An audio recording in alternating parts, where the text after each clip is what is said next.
Dari semula telah kau tetapkan hidupku dalam tangan-Mu, dalam rencana-Mu Tuhan. Rencana indah telah kau siapkan bagi masa depanku yang penuh harapan.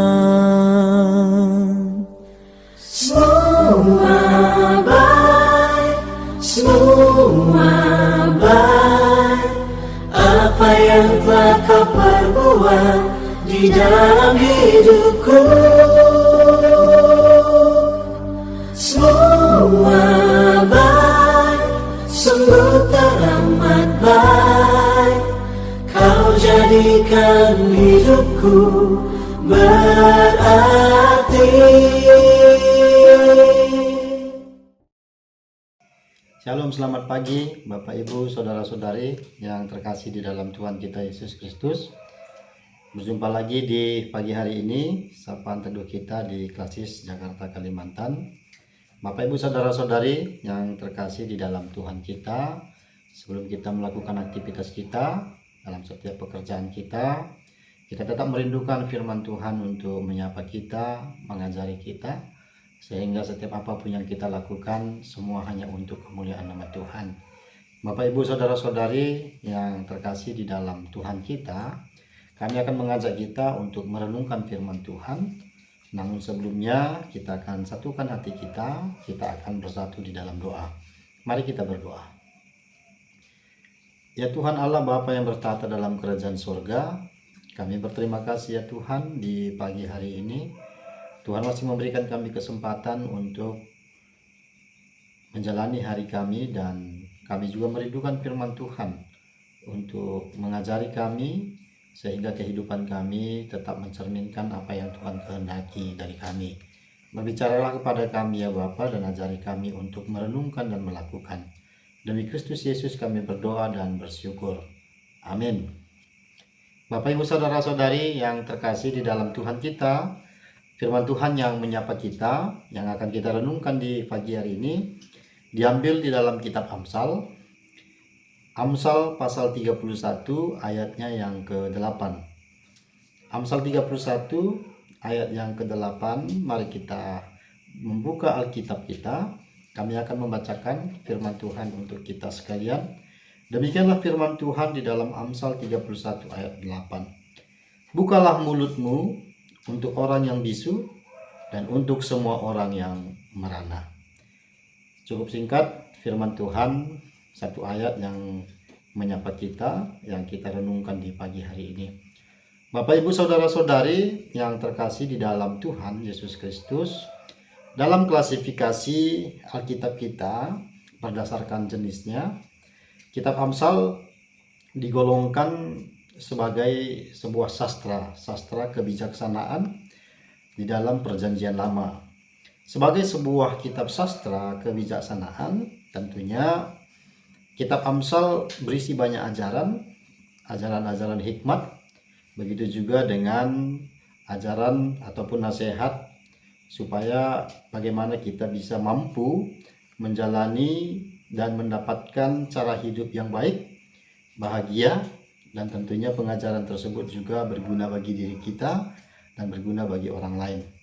Ajaran atau nasihat-nasihat yang termuat di dalam kitab Amsal dibungkus di dalam sebuah bentuk peribahasa ataupun dalam sebuah petuah.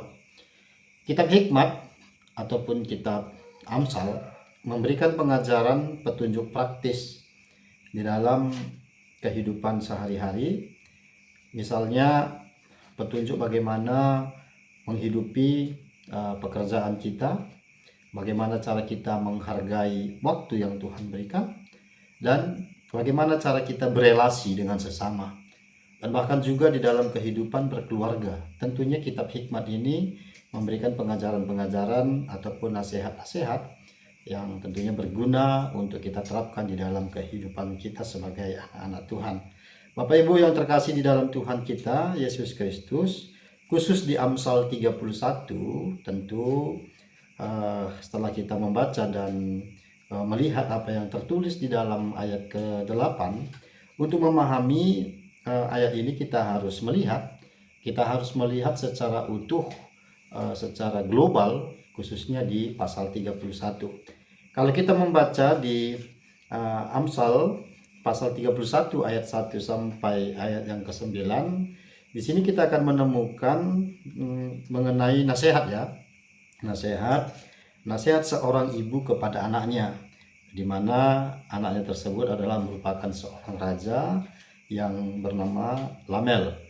Sebagai seorang ibu yang bijaksana dan peduli kepada anaknya yang telah menjadi seorang pemimpin, tentu seorang ibu tidak mau anaknya akan mengalami kegagalan di dalam kepemimpinannya. Tentu kalau kita melihat di dalam realita kehidupan kita, seorang ibu yang baik tentu sama seperti ibu Lamel, tidak akan mau anaknya akan gagal di dalam pekerjaan yang dipercayakan kepada dia. Maka sebagai seorang ibu yang terpanggil memberikan pengajaran hikmat kepada anaknya, walaupun secara kedudukan anaknya adalah seorang raja, tetapi pengajaran hikmat sangat penting untuk disampaikan agar supaya sebagai seorang pemimpin mampu menjalankan tugas dan tanggung jawabnya dengan baik. Bapak Ibu jemaat yang terkasih di dalam Tuhan Yesus Kristus, jika di ayat 1 sampai 7 berisikan petuah untuk hal-hal yang harus dihindari oleh seorang raja, yaitu minuman keras, mabuk-mabukan, dan menjauhi perempuan zina, maka di ayat 8 diingatkan tanggung jawab apa yang harus dimiliki oleh seorang pemimpin. Tentu tanggung jawab itu adalah mampu menjadi penolong bagi yang lemah dan mampu mendengarkan jeritan orang yang tertindas. Kalimat "bukalah mulutmu untuk orang yang bisu, untuk semua orang yang merana", kalimat ini memiliki arti sebagai seorang pemimpin harus mampu menyuarakan kebenaran atas ketidakadilan yang dirasakan oleh rakyat yang lemah. Kita juga tahu bahwa seorang pemimpin memang harus mampu mengayomi semua golongan dan tentunya mampu menciptakan keadilan bagi semua golongan. Namun demikian, tanggung jawab tersebut sering sekali terlupakan atau diabaikan karena adanya kepentingan untuk diri sendiri dan tidak memahami secara utuh arti panggilan menjadi seorang pemimpin. Kalau kita lihat juga di dalam kehidupan kita juga menyaksikan tidak sedikit seorang pemimpin yang mengabaikan tanggung jawabnya, yang mementingkan diri sendiri, mementingkan kelompok-kelompoknya, dan menutup mata akan penderitaan-penderitaan yang terjadi di rakyat yang dia pimpin.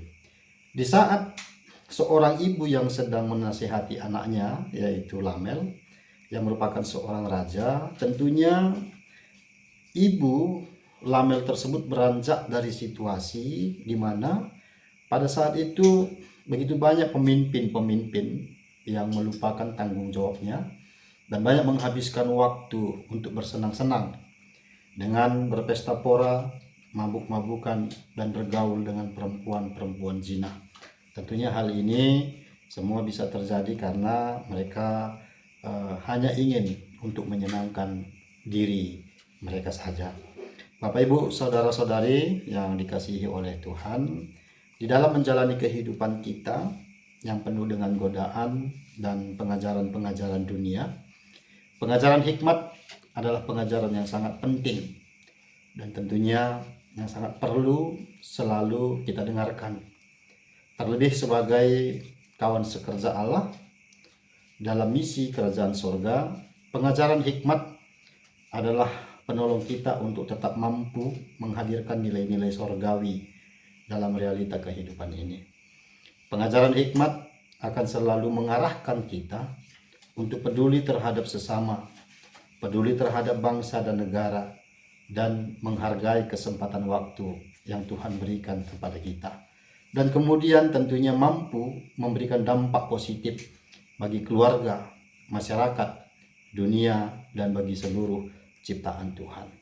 Untuk menjalani kehidupan kita sebagai orang percaya, mari kita tetap selalu berpedoman kepada hikmat Tuhan, meminta pertolongan Tuhan, sehingga di dalam setiap tanggung jawab yang Tuhan berikan kepada kita, baik kita sebagai orang tua, begitu juga dalam kepemimpinan yang kita pegang, begitu juga dengan pekerjaan yang Tuhan percayakan untuk kita lakukan, apapun pekerjaan kita, mari kita menghadirkan diri kita menjadi agen-agen Tuhan, menghadirkan diri kita menjadi kawan sekerja Allah untuk menghadirkan nilai-nilai kerajaan sorgawi.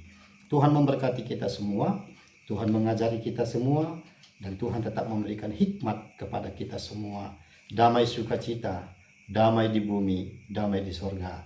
Amin. Mari kita bersatu di dalam doa. Kita berdoa. Ya Tuhan Allah Bapa yang bertahta dalam kerajaan sorga, kami bersyukur ya Tuhan buat firman-Mu yang mengajari kami bahwa kami sangat membutuhkan hikmat Tuhan untuk membimbing kami di dalam menjalani kehidupan ini. Karena kami tahu bahwa hikmat yang datangnya daripada Tuhan selalu memberikan kebahagiaan dan ketenangan bagi kami di dalam godaan-godaan yang berdampingan dengan kehidupan kami di dunia ini. Ajari kami ya Tuhan untuk selalu merindukan hikmat yang datangnya daripada-Mu. Kami berdoa pada kesempatan ini buat jemaat-jemaat Tuhan yang ada di GBKP Runggun Cisalak. Tuhan memberkati semua jemaat-Mu. Tuhan memberkati program pelayanan gereja yang ada di wilayah pelayanan GBKP Runggun Cisalak. Tuhan memberkati pendeta kami. Tuhan memberkati juga pertua diaken. Begitu juga dengan pertua diaken emeritus. Dan Tuhan juga memberkati setiap pengurus, baik pengurus kategorial, pengurus PJJ. Begitu juga dengan guru KKR. Begitu juga dengan panitia-panitia yang terlibat di dalam mendukung pelayanan-pelayanan yang ada di GBKP Runggun Cisalak. Biarlah kiranya kasih karunia daripada Tuhan tetap memberkati kehidupan mereka. Dan biarlah kiranya Tuhan juga memberkati bagi mereka yang bergumul di dalam perekonomian, mereka yang bergumul di dalam kesehatan, mereka yang bergumul di dalam hubungan di tengah-tengah rumah tangga. Biarlah Tuhan memberkati, Tuhan memberikan solusi-solusi yang terbaik bagi persoalan-persoalan kehidupan mereka. Kami serahkan semua jemaat Tuhan, kami serahkan semua serayan Tuhan, kami serahkan semua yang terlibat di dalam pelayanan-pelayanan di GBKP Runggun Cisalak, dan setiap harapan dan program yang mereka sudah rancang di dalam program pelayanan ke depan juga Tuhan tetap memberkati sehingga semua untuk kemuliaan nama Tuhan.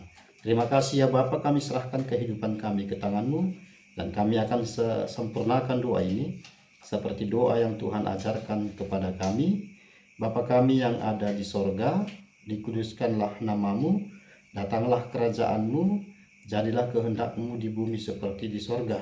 Berikanlah kami pada hari ini makanan kami yang secukupnya, dan ampunilah akan kesalahan kami, seperti kami juga mengampuni orang yang bersalah kepada kami.